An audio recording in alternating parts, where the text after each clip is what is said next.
This series begins by showing Eddie Horniman, a United Nations peacekeeping officer, guarding the border between Syria and Turkey with his team.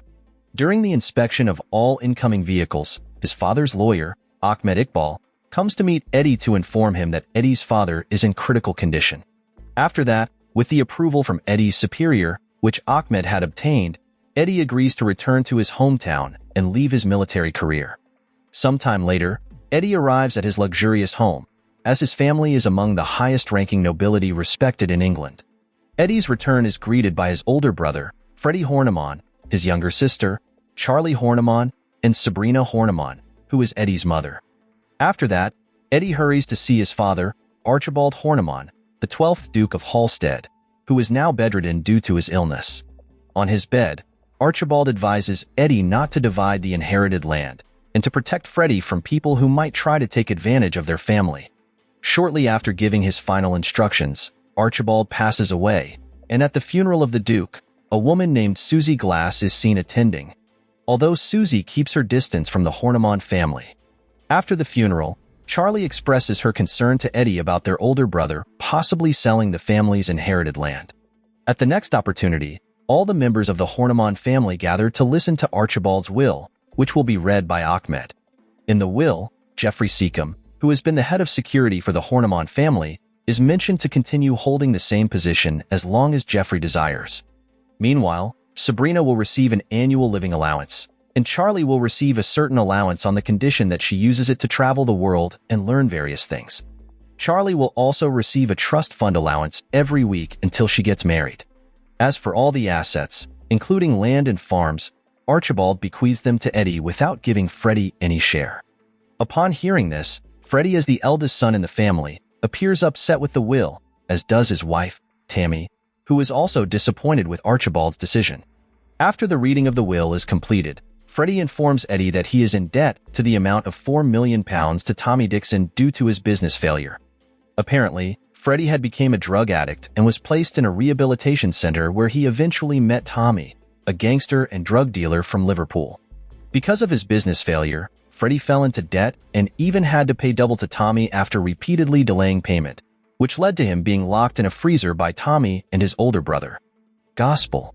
Despite being reluctant to deal with Freddie's problems, Eddie is forced to help his older brother as per his father's last wishes. Without hesitation, Eddie immediately withdraws all the cash stored in the safe. Since the total cash is only about £2 million, Eddie calls Ahmed and asks the lawyer to withdraw £6 million from his father's account. Unfortunately, the Duke did not have that much cash, so Ahmed suggests that Eddie sell part of the inherited land to Stanley Johnston, one of the famous person in London.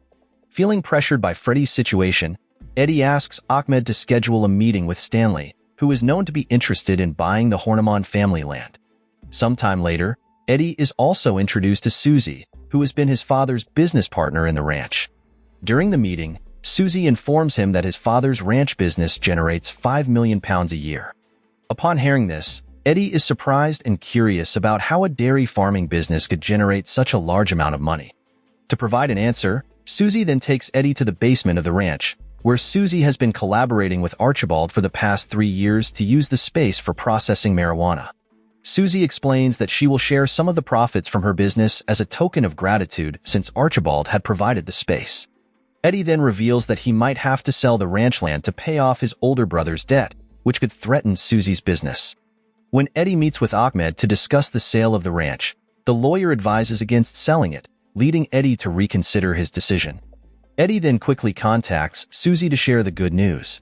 Shortly afterward, Charlie meets Eddie to say goodbye as Charlie will continue her studies abroad. Meanwhile, Susie has obtained information about Freddie's debt to a notorious drug cartel in Liverpool. After learning that her younger brother, Jack, knows Tommy and Gospel, Susie informs Eddie that she will try to find a way to help him get the cash to pay off Freddie's debt. Sometime later, Eddie receives a visit from Emery Stevens, Stanley's personal assistant. At that moment, Emery asks Eddie to meet with Stanley to discuss the purchase of the Horniman family land, but Eddie states that he is no longer selling the family inheritance. Returning to Susie, she is seen meeting with Tommy, where she introducing herself as the daughter of Bobby Glass, a respected figure in the mafia who is currently serving a prison sentence. Apparently, Tommy accepts her visit to discuss about Freddy's debt. At that moment, Susie tells Tommy that she intends to pay Freddy's debt without the interest. After considering it for a moment, Tommy agrees on the condition that Freddy must pay it this week and provide a video confession stating that Freddy is a fool. On the other hand, Eddie finally decides to meet with Stanley, who is interested in the Horniman family's house and land in the countryside. Without hesitation, Stanley offers a substantial amount of money to acquire it, but Eddie remains steadfast in his decision not to sell the family inheritance. Despite the rejection, Stanley remains calm and offers Eddie his finest wine. As a wine cellar owner, Eddie discusses Stanley's wine, noting that only 8 bottles remain in the world, with 5 of them in Eddie's wine cellar. Hearing that Eddie makes wine, Stanley becomes interested in purchasing some of Eddie's family's finest wine, resulting in a transaction totaling £3 million. With the proceeds from the wine sale, Eddie thinks the money to pay off Freddy's debt is sufficient. Susie also informs Eddie about her agreement with Tommy, who is willing to accept £4 million. Upon hearing this, Eddie is quite impressed with Susie's negotiation skills that convince Tommy. When Eddie checks the family money safe, unexpectedly, all the money has been taken by Freddy to gamble on a boxing match with his friend Stinky Pete. Without hesitation, Eddie and Susie head to the boxing match location, and with the help of Jack and a bribe to the guards, they manage to get into the arena.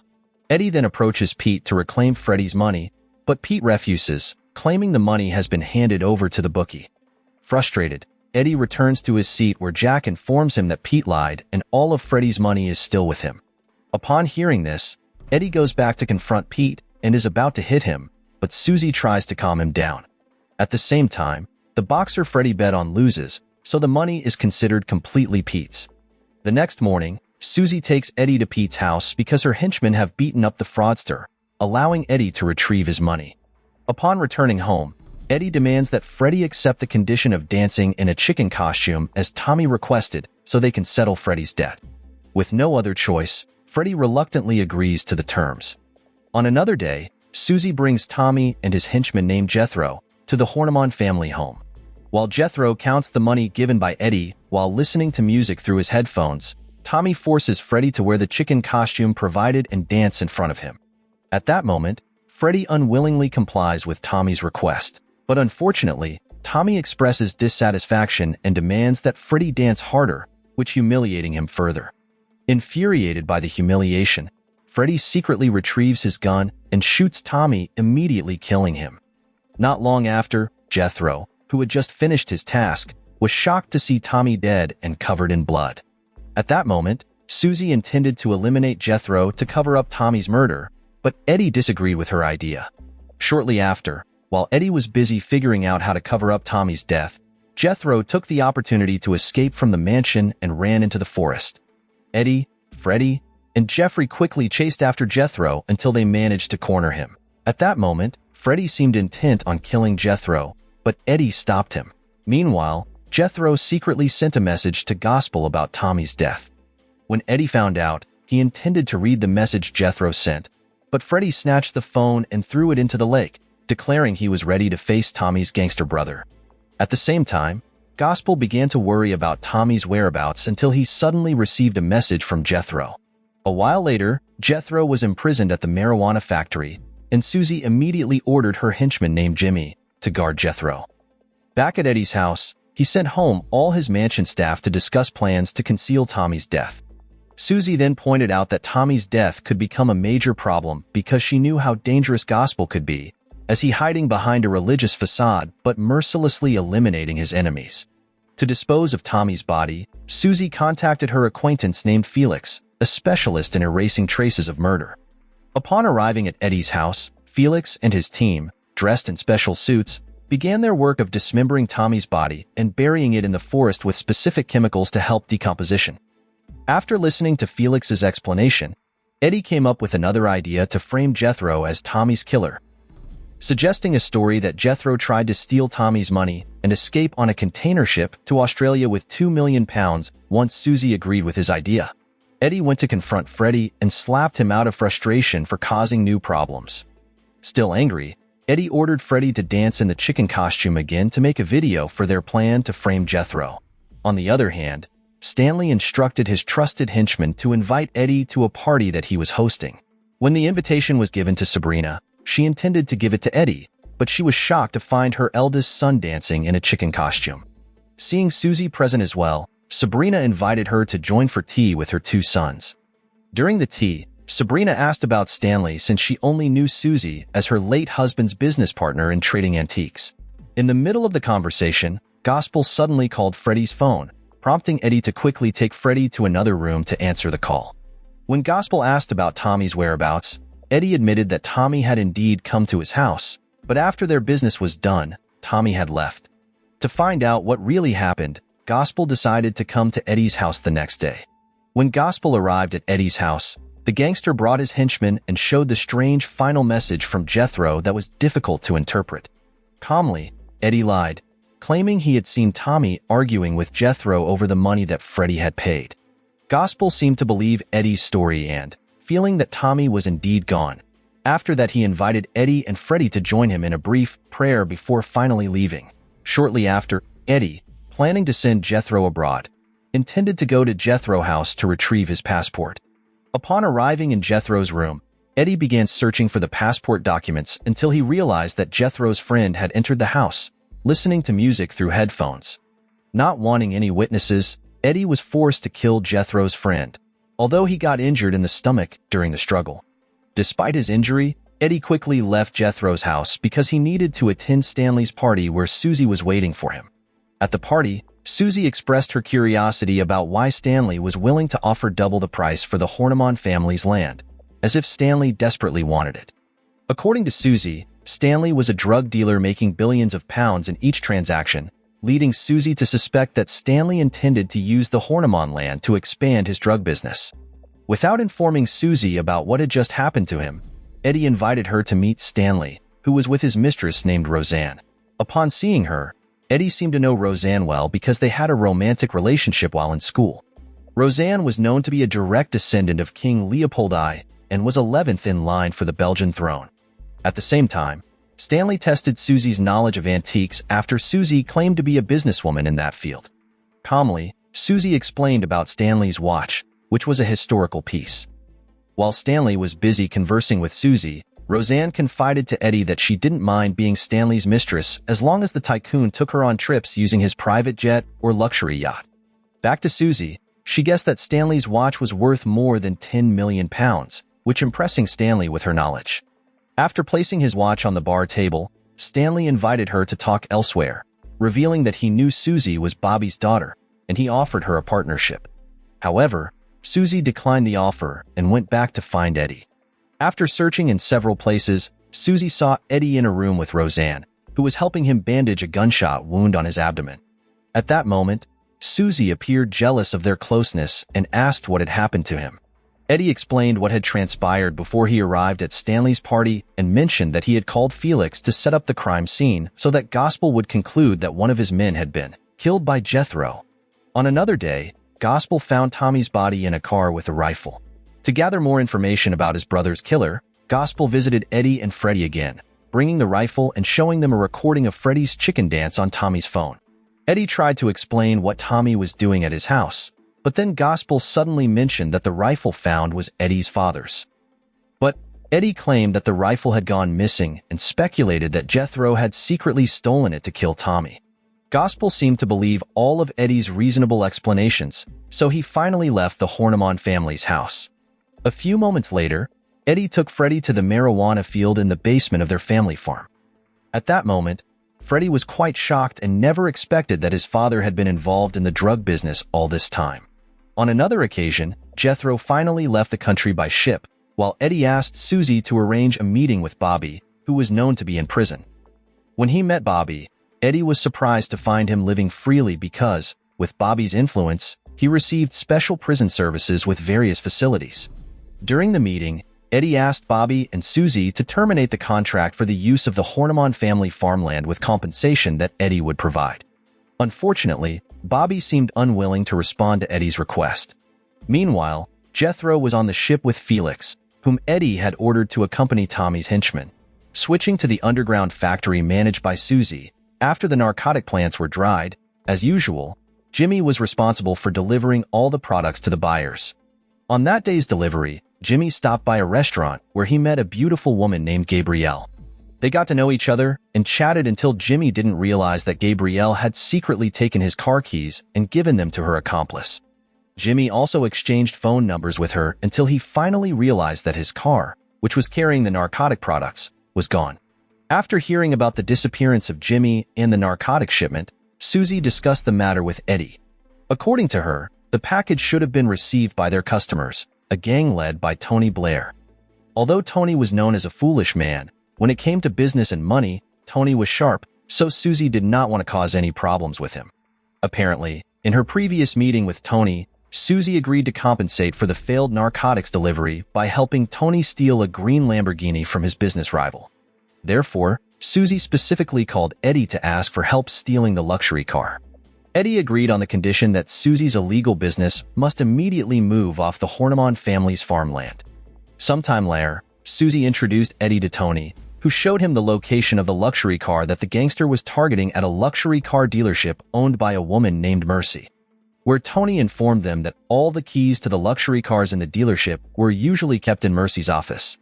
To steal the car, Tony asked Eddie to hack the green Lamborghini's lock system in 30 seconds and replicate it with the key that Tony had prepared so that Eddie could drive away with the luxury car. To execute the plan, Eddie enlisted the help of Freddie and Tammy to distract Mercy by pretending to be car buyers at the dealership so that Eddie could complete his task.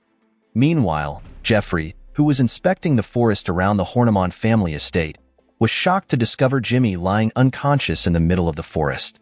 Back at Mercy's car dealership, Freddie and Tammy began asking about several cars displayed inside. When Eddie asked about the green Lamborghini, Mercy said that the car was not for sale. Shortly afterward, Tammy tried driving one of the luxury cars in the showroom, which impressing Mercy and her staff with her driving skills. At the same time, Eddie took advantage of the distraction to go to Mercy's office to find the key to the targeted green Lamborghini. After opening a drawer containing dozens of car keys, Eddie was shocked to see a severed finger stored inside. After that, Eddie tried to regain his focus and search for the desired car key to hack. Fortunately, the entire process was completed just before Mercy entered the room. At that moment, Eddie pretended to be waiting for her to prepare the receipt for the luxury car purchase. Since the car's price had not been agreed upon, Eddie continued to pretend by asking Freddie and Tammy, who then decided not to buy the luxury car, claiming they did not like the color. With Eddie's mission accomplished, the three of them quickly left Mercy's showroom.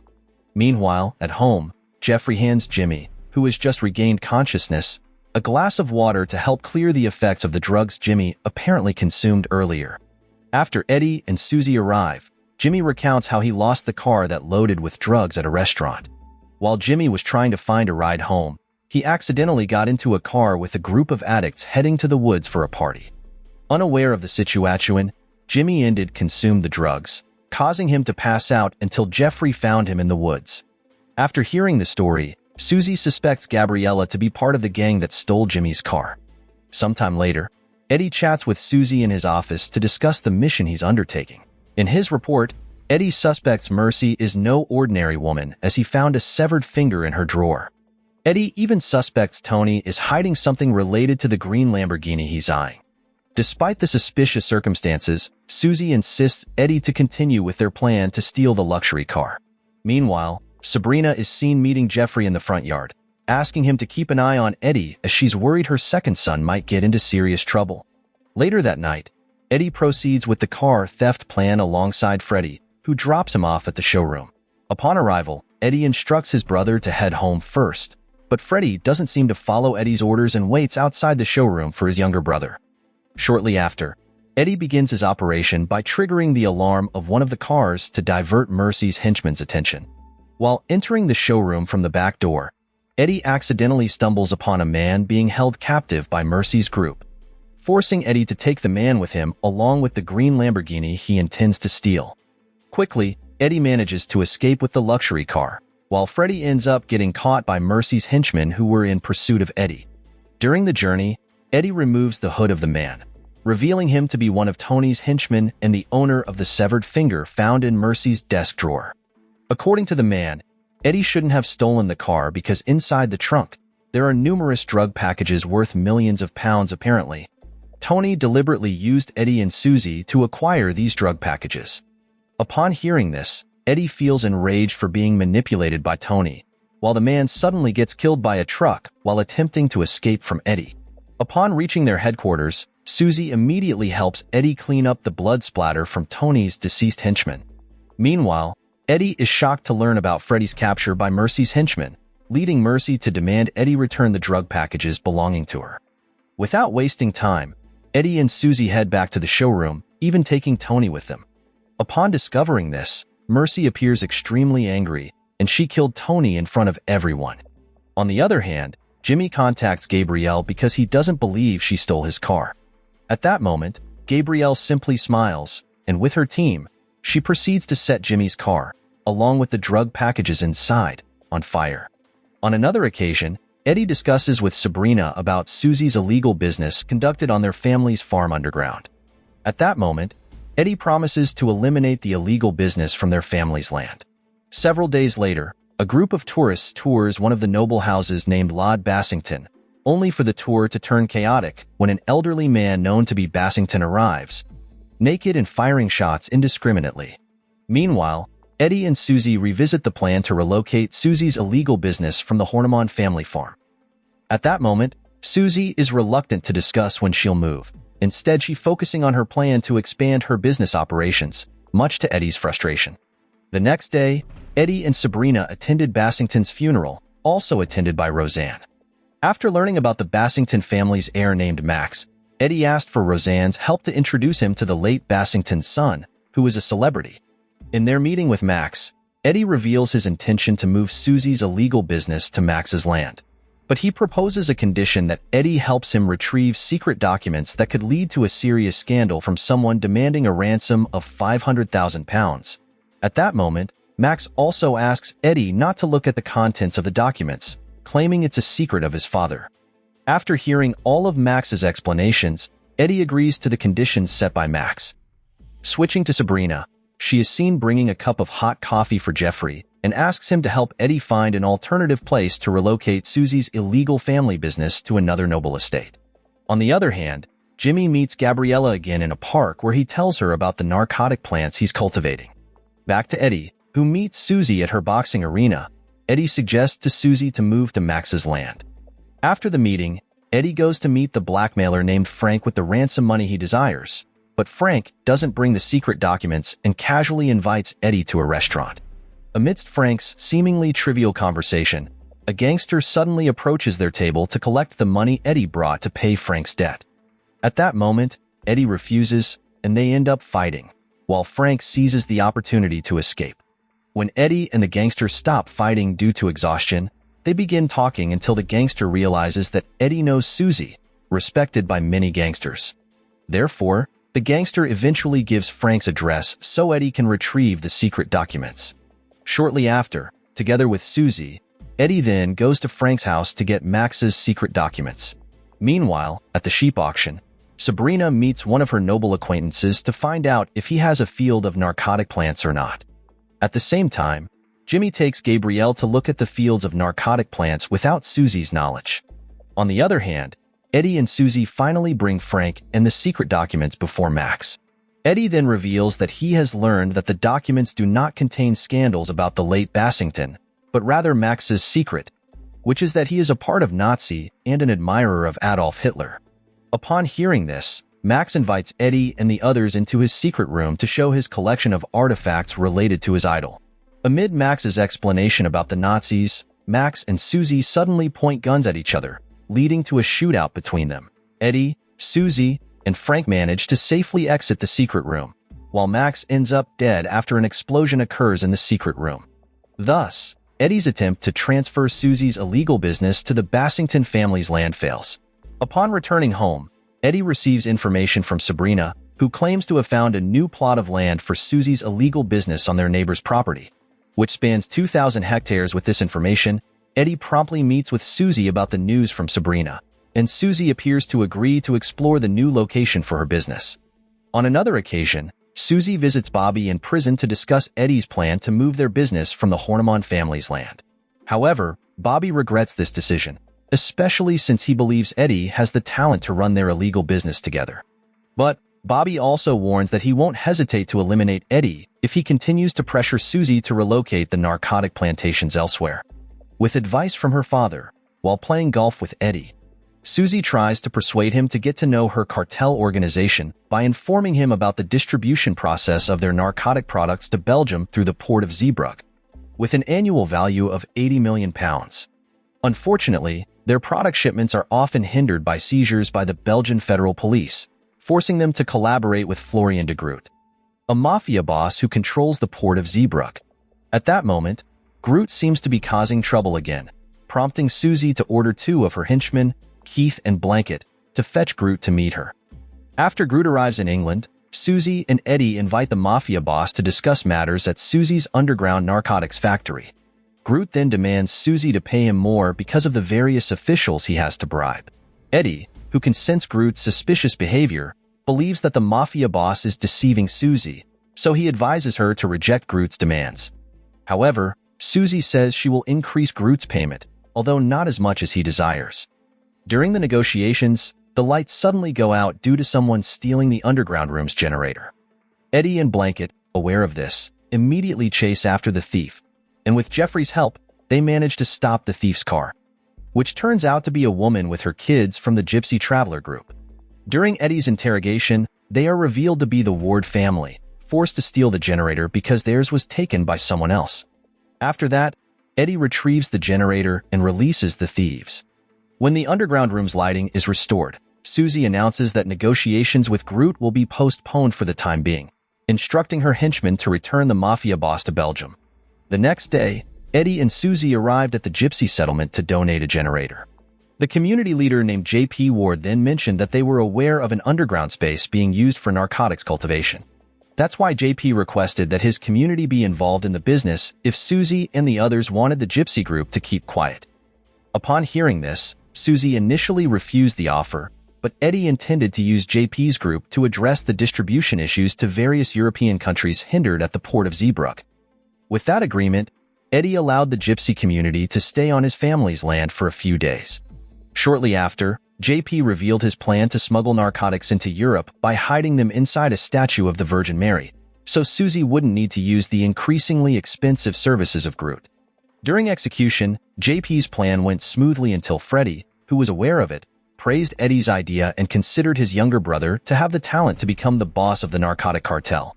However, Eddie admitted that he still planned to get rid of Susie's illegal business from the Horniman family land. Not long after this success, Groot finally found out that Eddie and Susie were smuggling narcotics using the statue of the Virgin Mary. On another day, Susie and Eddie suddenly faced a problem with the disappearance of cash in the underground room. Eddie then asked JP about the missing money until he felt offended by the accusation and decided to take his community out of Eddie's land. Seeing how JP denied the accusation, Eddie began to suspect that Groot had ordered someone to frame the Gypsy people who had successfully made the previous narcotic shipment.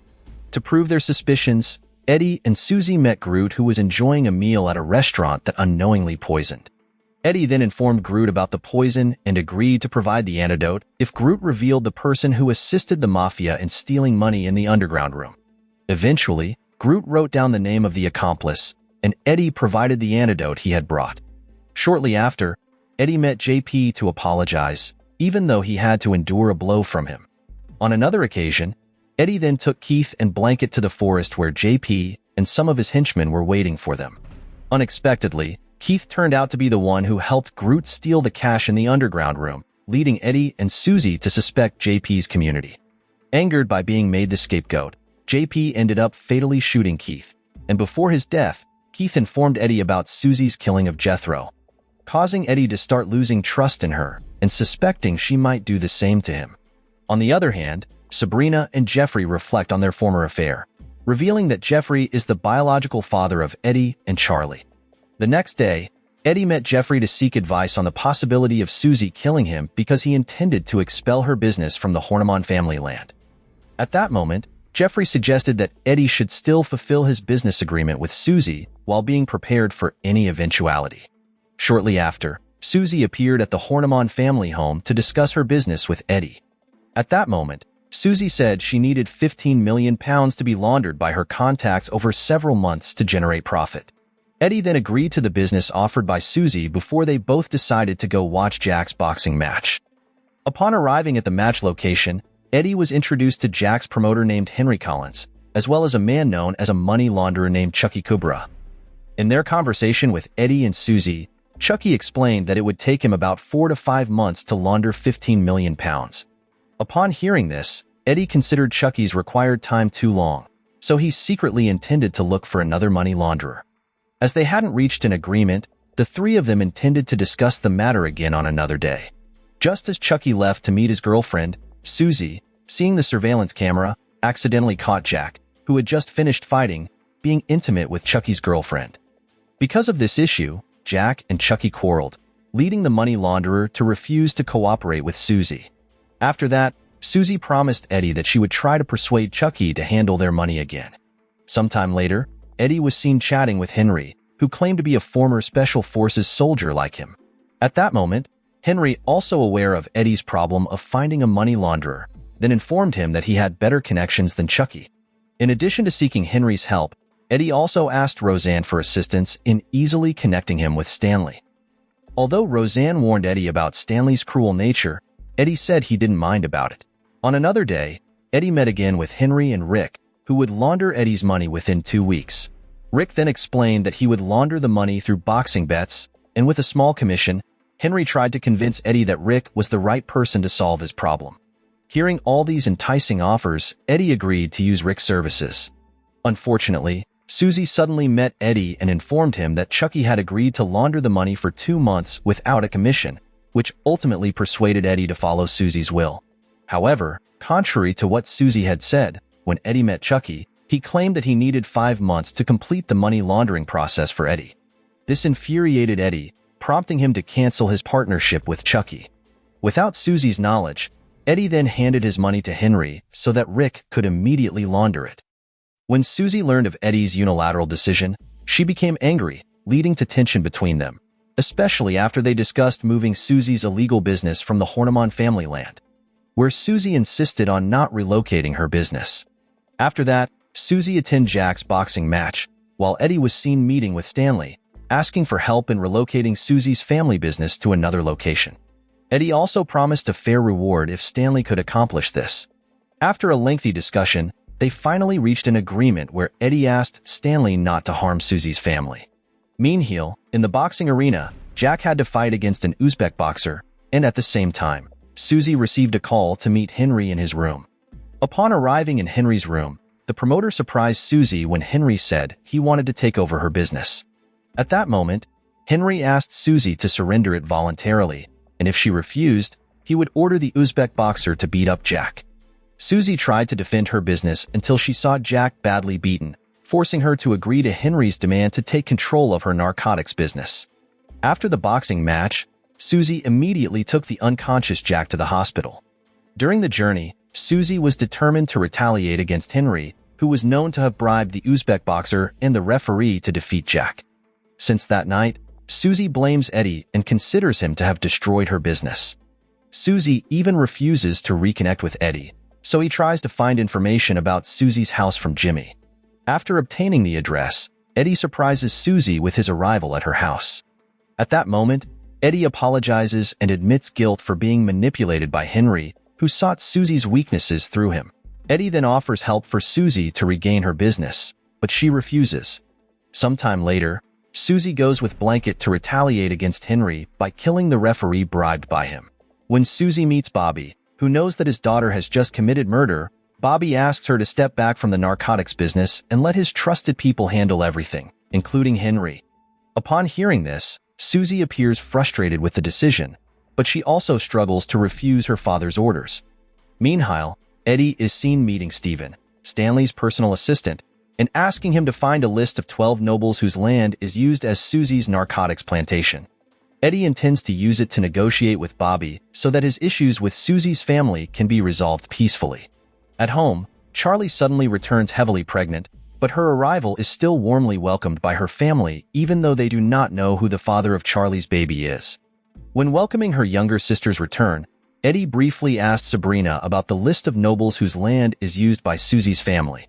At that moment, Sabrina admitted she didn't know, but she remembered that Archibald had attended an event with 11 other nobles, one of whom was Lord Tibsy Whitecroft, whom Freddie knew was struggling with drug addiction. Upon knowing this, Eddie took Freddie to meet Tibsy at the Whitecroft residence, which appeared unkempt. After entering the building, they saw several gang members who had made the house their headquarters. When Tibsy realized Eddie and Freddie's arrival, the nobleman informed them that the gang members were sent by Susie's family because Tibsy had not renewed his contract regarding the lease of land for the narcotics plantation. Eddie then inquired about the list of 12 nobles who had business dealings with Susie, and Tibsy said he had written the list of nobles in his journal. After getting what Eddie was looking for, Eddie and Freddie intended to leave, but they were stopped by the gang members until Eddie was forced to give up his watch so they could leave the house. Meanwhile, Susie received a package along with a threat from Henry not to harm his henchmen. Susie felt uneasy, especially since her home address had been known to several people. That's why Susie then found out where Eddie got her address from. After learning that Jimmy was the one who spread her address, Susie immediately interrogated him, who had apparently given her address to Gabrielle. Suspecting that Gabrielle was the one who leaked her address to Henry, Susie and Eddie went to Gabrielle to inquire about Henry's whereabouts. With a gun, Susie questioned Gabrielle, who confessed that she wasn't one of Henry's henchmen but Stanley's. For a payment of £20,000, Gabrielle was tasked with stealing Jimmy's car and burning it. Stanley also halted Susie's drug shipments to Europe by hiring Groot and Keith. Furthermore, Stanley controlled Henry to destroy Susie's family business.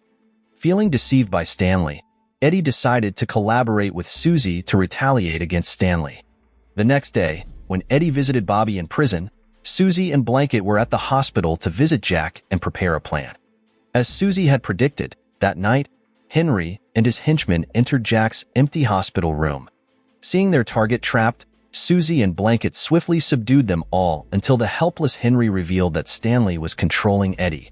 At that moment, Susie seemed to believe Henry's words, so she contacted Gospel and informed him that Freddie had actually killed Tommy. Feeling betrayed, Gospel intended to launch an attack on Eddie and Freddie. Jeffrey, realizing an attack from Gospel was imminent, promptly informed Eddie. Upon hearing the report, Eddie ordered all his family members to remain indoors. Meanwhile, Jeffrey quickly took Eddie to his cabin where he kept various firearms. Turning to Gospel, the gangster appeared outside Eddie's house and demanded Freddie to come out. Meanwhile, Bobby, aware of Gospel's plan to attack the Horniman family, urged Susie to stop it because Eddie was not under Stanley's control at all. Feeling remorseful for her actions, Susie called Eddie to apologize and then instructed Jimmy to send reinforcements to Eddie's house. At home, just as Freddie was about to leave, Eddie stopped him because it was not the time for negotiation, because they all had to face Gospel directly. Just as Gospel and Eddie were ready to launch the attack, Gospel received a call from Bobby asking him to stop the assault, so Gospel and his henchmen chose to leave Eddie's house. Sometime later, Susie and Eddie were summoned by Bobby and asked to cooperate, especially Eddie, who had received help from him after avoiding Gospel's wrath. At that moment, Bobby confessed his desire to retire and intended to sell his business to the highest bidder. After the meeting, Eddie and Susie brought some pigeons which they would give to potential buyers of Bobby's business. The first person Eddie and Susie offered the business to was Stanley, who had previously been their enemy. They both said they would overlook their past issues with Stanley and offered Susie's family illegal business to him. When Stanley mentioned Eddie's betrayal, he immediately denied it because when Steven checked the list one by one, all the phone numbers Eddie provided were connected to all his family members to deceive Steven. After that, Eddie and Susie also offered her family business to Mercy and Peter, who were Russian gangsters. They would write down their bid prices on a piece of paper and send them to Bobby through the pigeons they provided. While Eddie was at home, Freddie tried to suggest to his brother to participate in bidding for Bobby's business because Freddie knew Eddie had the talent to run a drug cartel. Persuaded by his older brother, Eddie agreed and began to raise funds to buy the business with the help of Ahmed and Sabrina's advice to collaborate with Susie. Additionally, Eddie also invited Henry and the 12 noblemen to work together so they could buy Bobby's drug business. Eventually, Susie agreed to Sabrina's offer. After meeting with Eddie to discuss their collaboration, Susie expressed her disagreement with Henry joining their organization, especially since Henry was responsible for Jack's hospitalization. Several days later, all the bidders, including Eddie and Susie, wrote down their bid numbers on a piece of paper, which was then sent back to Bobby using carrier pigeons. After that, Bobby read each message on the pigeons that returned to him. Meanwhile, Charlie met Jeffrey and had long known that he was her biological father because since childhood, Jeffrey had always taught her various things. After that, Charlie finally admitted that she was proud to have a father like Jeffrey.